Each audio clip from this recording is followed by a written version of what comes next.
Good morning, Philippines. Some have asked me what my thought processes were in building here in the Philippines and why would any foreigner ever invest money here. And I thought I'd go over some of the issues and maybe some cautionary notes that you should be aware of before you embark on such a venture. So please join me as we discover these intricacies of construction here in the Philippines.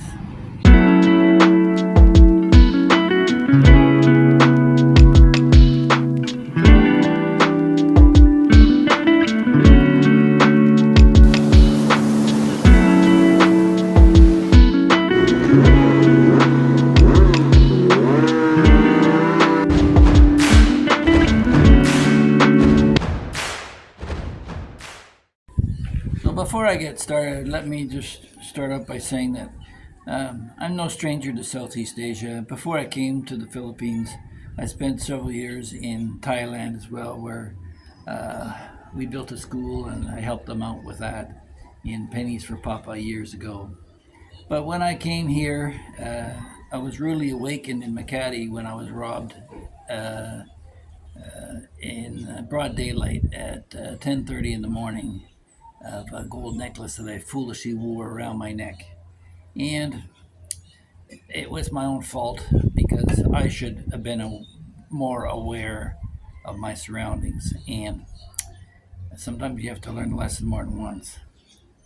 But here in the Philippines, people go on about how poor people are. And they're really, the bulk of the poor are out in the countryside. Um, 50% of the population in the Philippines is living below the poverty line. You might want to investigate what your poverty line level is before you start criticizing the Philippines. But building here, uh, I'm looking at other potential sites as well, but this this is not really just a home for my wife and kids. My wife's family lived in the hills of Leyte and what was largely a squatter's farm. And they settled here in Cebu years ago. And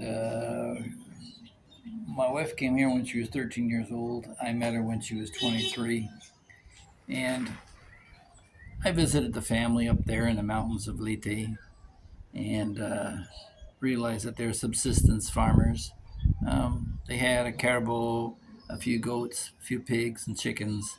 And for a large part, her father grew peanuts and some corn. And that was what fed the family, and some of the neighbors helped out with that as well.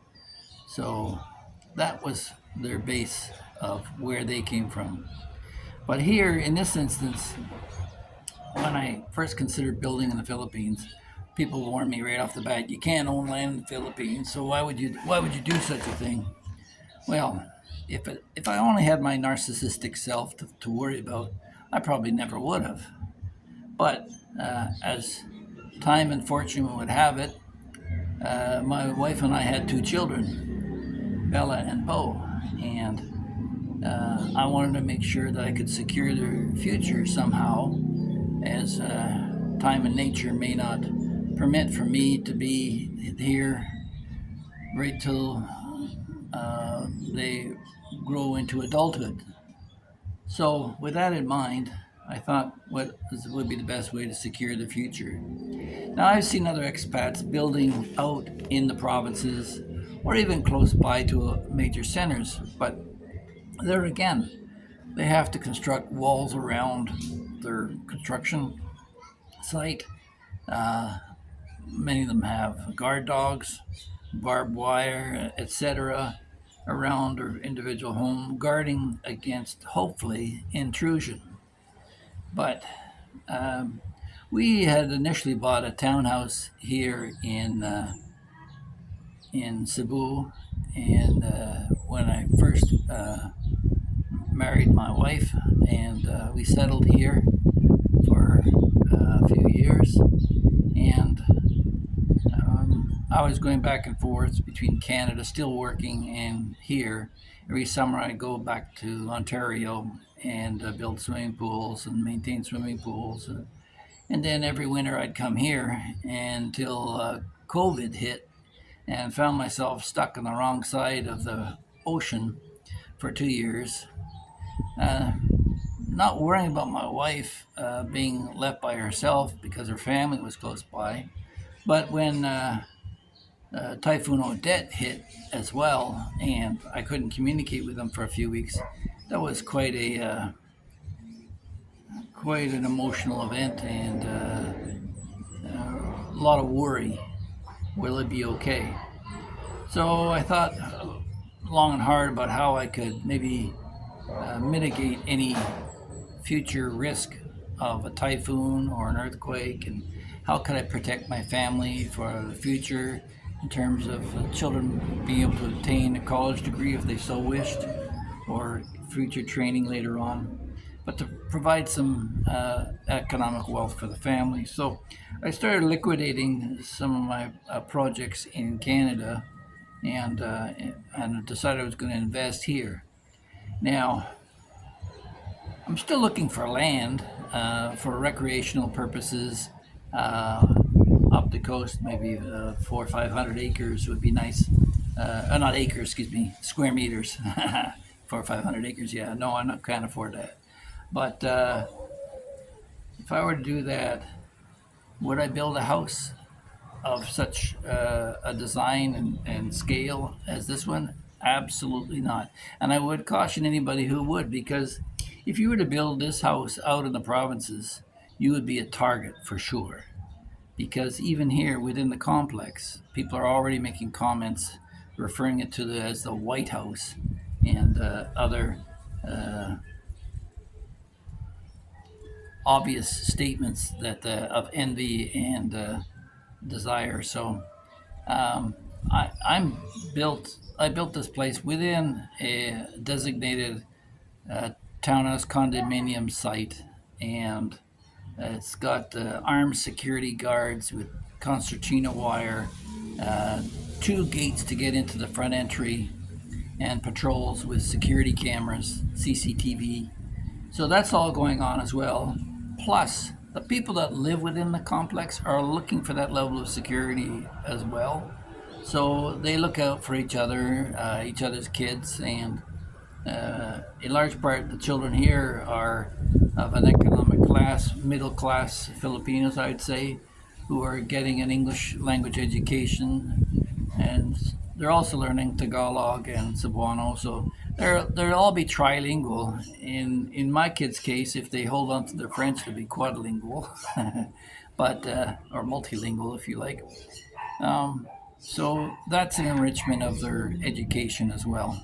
But to build this house out of the provinces, I would have to be an absolute fool. And I see other foreigners who put themselves at risk by going overboard. In the provinces, uh, I wouldn't say it would be necessarily a bamboo hut, but it would be of a much smaller scale and modest means. So that if one of my neighbors were to break in and decide to squat and watch TV or whatever, it wouldn't really bother me, you know, because there would be no real asset other than that for them to go after. So if you decide to build in the provinces, uh, maybe a small two, certainly no more than a three-bedroom house, small again, a modest design and means, and then spend your time mingling with the local population and get to know your neighbors. And you have to be a contributor to the community because, regardless of the size of your house, you're still a foreigner and you're still considered wealthy. But better to be considered a benevolent, wealthy foreigner than an arrogant one who built a castle up in the sky. So, and some might say, yeah, this is a bit of a castle up in the sky, but it's more than that. My wife, if she's ever stuck, she decided she had to sell the place. she'd have enough money to last her and the kids probably till the end of their lives by the time we're done here. And that's my goal and my point of all this construction. Um, as for the process itself, it's got me both some frustration and some satisfaction at the same time, in that I'm frustrated in some of the communication of what I envision versus what the local contractors are. They're not really local per se, because some of them come from a couple hours away, out in the province. So they're coming here building it based upon their Philippine experience. And I'm coming in there with my Western designs and outlooks and levels of not only construction but safety. And we had a recent incident which seems to bother me more than them, but they seem to accept it as part of the routine. So,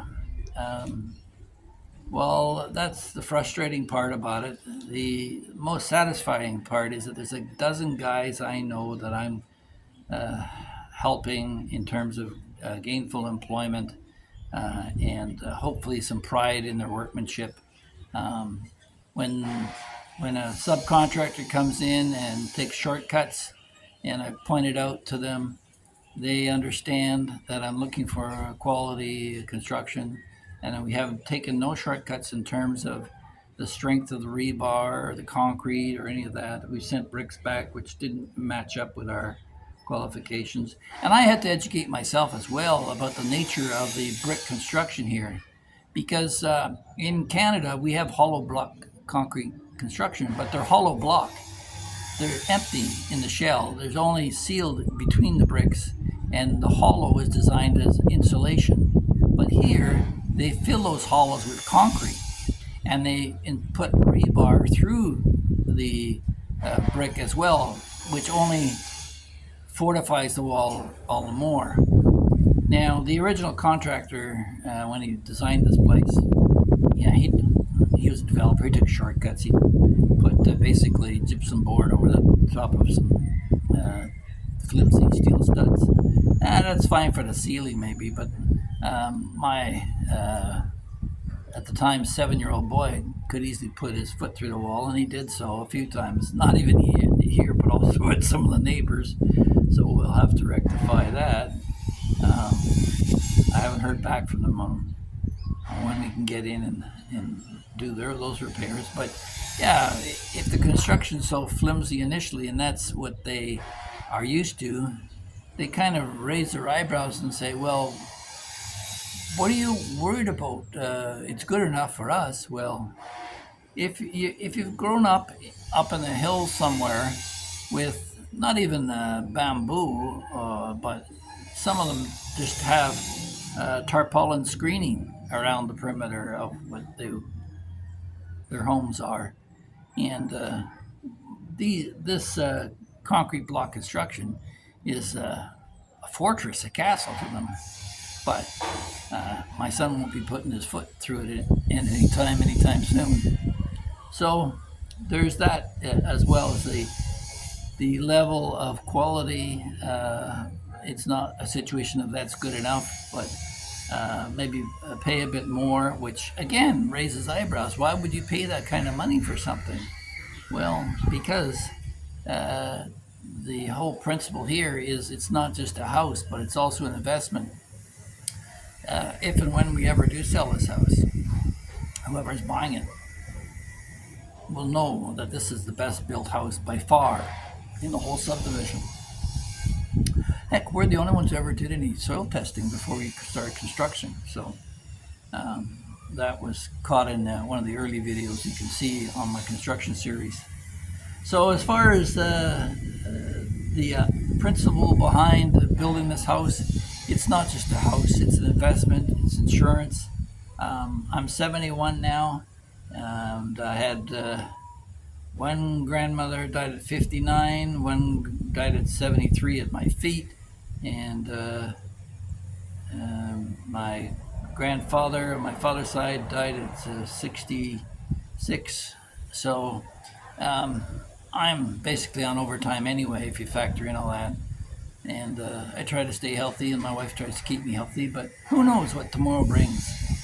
So, and recently, when you do this vlogging thing, you get to know some of your subscribers and some of the other bloggers. And when you hear that they've passed away and they're younger than you, it kind of affects you too, you know. And if you've been following the Philippines at all, you'll know that there's a much loved blogger, Jules, who passed away just a short while ago. And I had a subscriber, another one, Gary, who had just retired and just got here, had just a few months in the Philippines, and he passed away. Which leads me to onto another subject. Maybe we'll go on a little bit on this one. Hi guys. If I could just interject for a moment here and thank all the new subscribers who joined us and ask you to consider subscribing if you haven't in the past.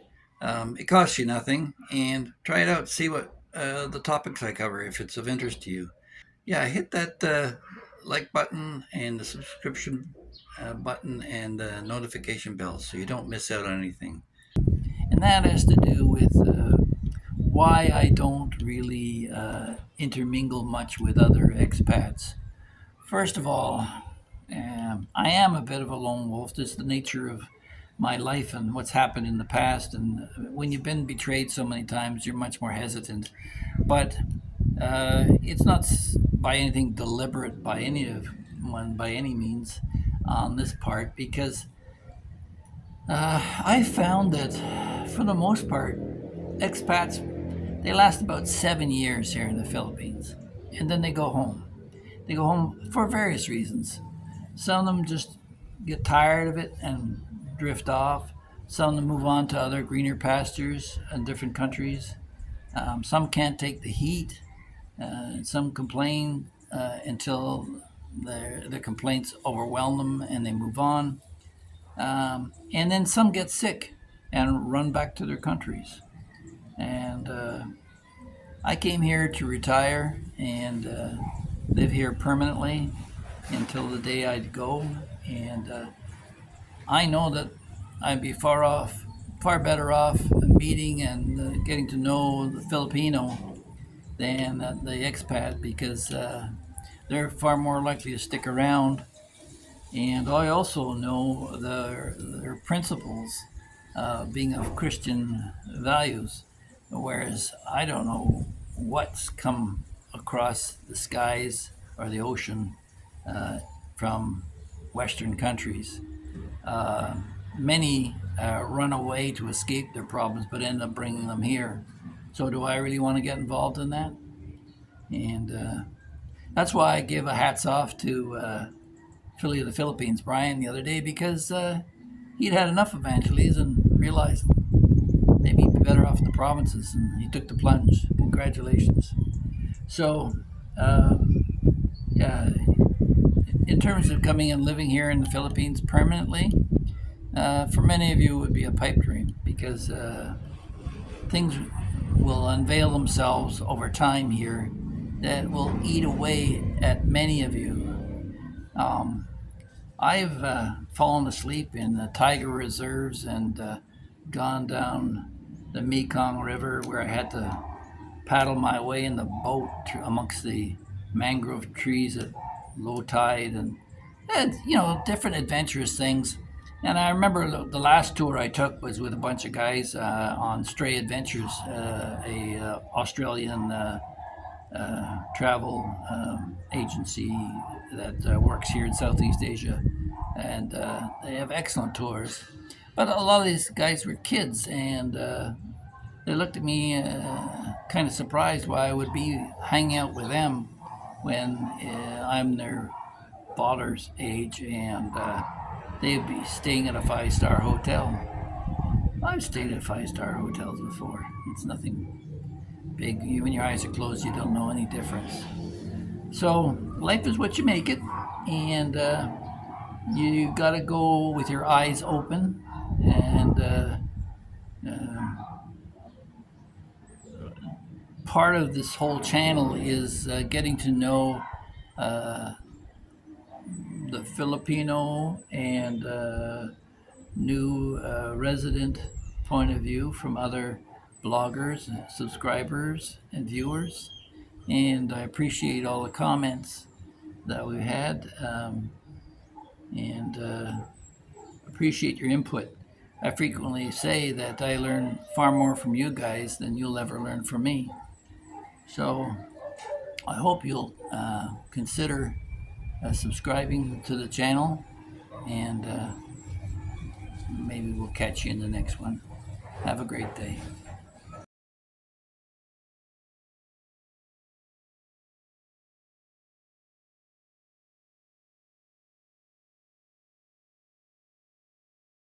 Please like, share, and subscribe. Thanks for watching.